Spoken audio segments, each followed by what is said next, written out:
example, when I initially attempted a taste of natively constructed corn alcohol as an adolescent, I thought it had an aftertaste like paint remover. Be that as it may, I attempted some again as of late and chose the exact inverse is valid. Likewise, when the main Norton Commando was presented in September of 1967 at the Earl's Court up here in London, I analysed the photographs of the new fastback and instantly chose it was not for me. Excessively swoopy and radical, not customarily sufficiently British. Repulsed is presumably excessively solid a word, yet the look of that bicycle drove me immovably once again into the Triumph camp, where I typically lived, at any rate in my fantasies.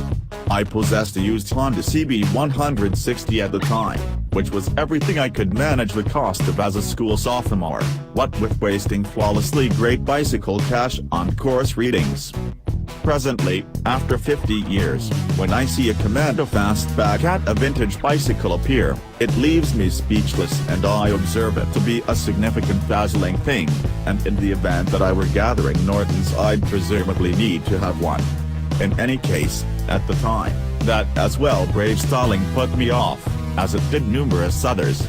The Commando was at first a moderate vendor, in spite of its great superbike execution and the mystical elastic motor mounts that gave it an unearthly smoothness, for a British vertical twin, on the expressway. Regardless, it took the all the more routinely restyled Commando 750 and afterward 850 roadsters of the mid-70s to win my heart. I invested hours looking at those full shading Commando promotions inside the intro page of each real bicycle magazine, enchanted by the unadulterated basic excellence of the bicycle and obviously the magnificence of the Norton girl who stood alluringly adjacent, sulking at me since I didn't yet claim a Norton. The roadsters had an extra and rangy look about them, without fat or guile. Similarly as with early Harley Sportsters, they resembled the Chesterfield or Lucky Strike of cruisers, unadulterated nicotine, no channel. Apparatuses fit in my femoral cerebrum, and I knew without question that I would in the end possess a Commando.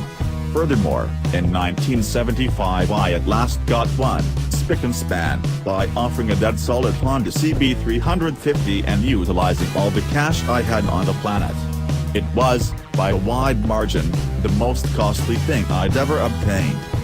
The fantasy withered to some degree on my ride home from the dealership when the bicycle quit running at each and every stop sign and stoplight. Furthermore, amid my initial couple of long stretches of riding, around 6 noteworthy things turned out badly with the Commando, yet none of them, I was told, could be secured under guarantee. The merchant articulated each disappointment a reasonable instance of mishandle. By default, I figured out how to settle everything myself and turned into a self-educated British bicycle technician. So you may state I owe the Commando for a pre-specialized instruction, aside from the parts, obviously, and the cost of the Whitworth to works despite everything I possess. Soon thereafter, the Commando seized and twisted a fumes valve in Montana while Barb and I were endeavoring a ride from Wisconsin to Seattle, and we needed to dispatch the bicycle home from Missoula in a Beacons moving van, proceeding with the outing by transport and prepare. I composed an anecdote about the outing and got my first article distributed appropriate here in Cycle World. So it appears I owe my news coverage profession to that Norton too. In the event that I'd purchased a Honda, God comprehends what I'd be doing now. Potentially something helpful to humankind. That or dozing under a scaffold. By chance, that valve seizure in Montana was ascribed to manhandle and normally not secured under guarantee, so I figured out how to introduce valves, aids, and cylinders. Self-educated, once more. The Norton was making me splendid. I sold the bicycle not long after. From that point forward, upbraiding under the movement limitations directed by the bicycle's clear absence of long-removed stamina. I cherished taking a gander at the Norton in the carport, however I likewise needed to go puts far away and the Commando had an imperceptible bungee rope of uncertainty that kept me close home. In any case, that was quite a while prior, and time either recuperates all injuries or causes Alzheimer's on the grounds that I've possessed 4 more commandos from that point forward and simply completed a full rebuilding on another dark and gold 850 Roadster around 2 years back. It shows up I'm dependent on them. Companions have blamed me for having an adoration, detest relationship with Nortons, yet it may be all the more precisely depicted as an affection, trust relationship. I know every one of their quirks, yet continue imagining that simply the correct moves up to present-day materials, gadgets, and sealants will render them for all intents and purposes as valuable and solid as any cutting-edge buy. Also, I know individuals who have made that hypothesis work for them. My companion Bill Getty, who possesses a British parts business called JRC Engineering, has now put 130,000 miles on his 1974 850. What's more, obviously Editor-in-Chief Mark Hoyer has an 850 Commando that he rides wherever with exemption, after a specific measure of, dealing with. He now swears by this bicycle significantly more regularly than he swears at it.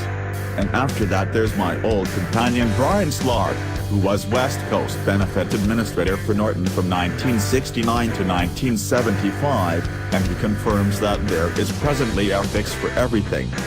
The central issue, obviously, on the 50th commemoration of the Commando, is the reason has so considerably contemporary improvement time, cost, and sheer exertion been pampered on a British twin that is currently 50 years old? Alongside the 1959 1970 Triumph Bonneville, the Commando has unmistakably risen as one of the 2 most prominent and loved bicycles of its period. It has an overall after and bolster range, also an obsessive air of cool that appears to chip away at riders of any age. Why so?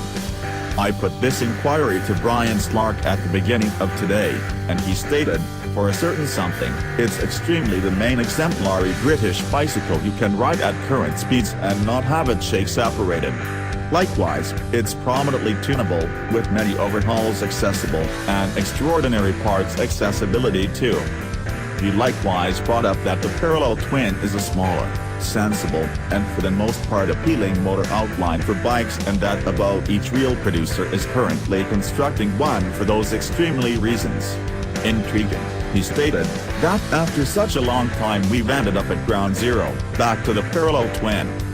I approached him about Norton's scrappy notoriety for dependability, and he stated, well, when you claim a bicycle you're more mindful of its issues.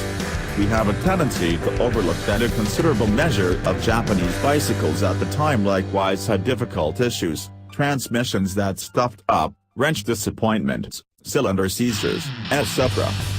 Sufficiently reasonable. I had companions in that period who found the repair of worn Japanese bicycles financially unfeasible and basically surrendered them. Alternately, I'd never known about anybody discarding a Norton.